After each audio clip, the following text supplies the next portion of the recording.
Hello lovely people, in this video I'm going to show you how to install a HEC card into a Helix DSP.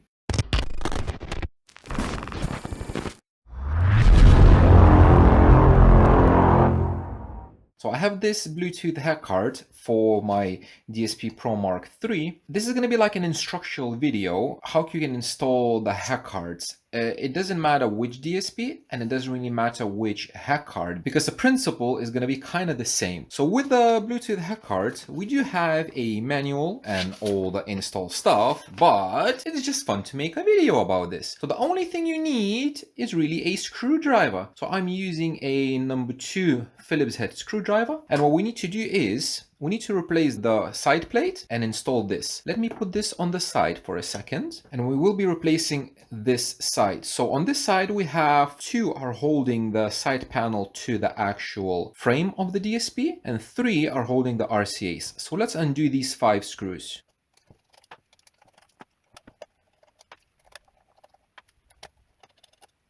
Okay, we're done the screws. Now we're going to remove this panel because it just literally lifts off and you can remove it. And then what we're going to do is, because we need to access, if you can see, this is the actual slot where this card goes in. So we need access to it. And we do it by removing the bottom plate. When we remove the bottom plate, we have access to everything, all the goodies that the Mark III is offering. Now we're going to take the actual HEC card and we will be placing it into these little pins. So the only thing we need to be a bit more careful and gently place it in.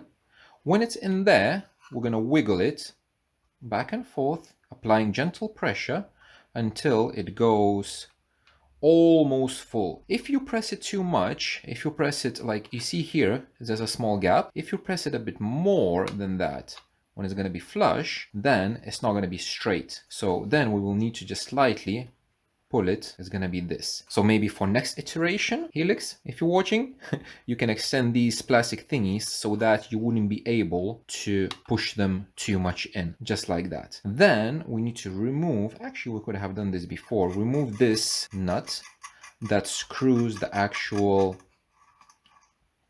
thing into the front plate. When we have this, basically it's installed. That's it. It's pretty much it. Then we're putting everything back. We're going to put the back plate on. Make sure when you're putting the back plate, this pad goes over this one, so you would end up like here and not having it on this side. It's very nice touch that they added these on the side, because on the DSP2 you didn't have anything and the plate was a bit rattly. Now it doesn't rattle. Slide it back in.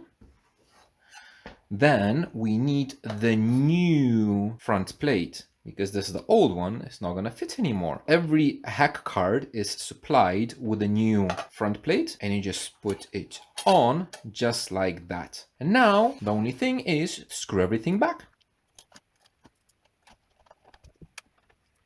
When you're tightening these middle screws, make sure not to over tighten, because these screws dig into plastic, not metal. So if you're gonna use too much force, the plastic may break or something happens. So just tighten it, but not too much. On the sides, since these smaller screws are screwing into the actual metal, you could screw it more, but it's not needed. As long as it's tight, there's no need to overdo anything.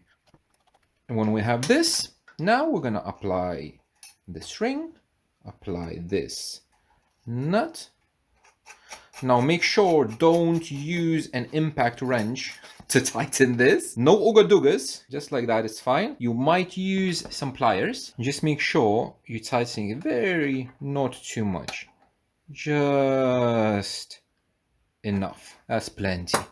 And then let's grab the antenna. Screw it on, and this is our HEC card installed. Thank you very much for watching, guys, and I will see you in the next one.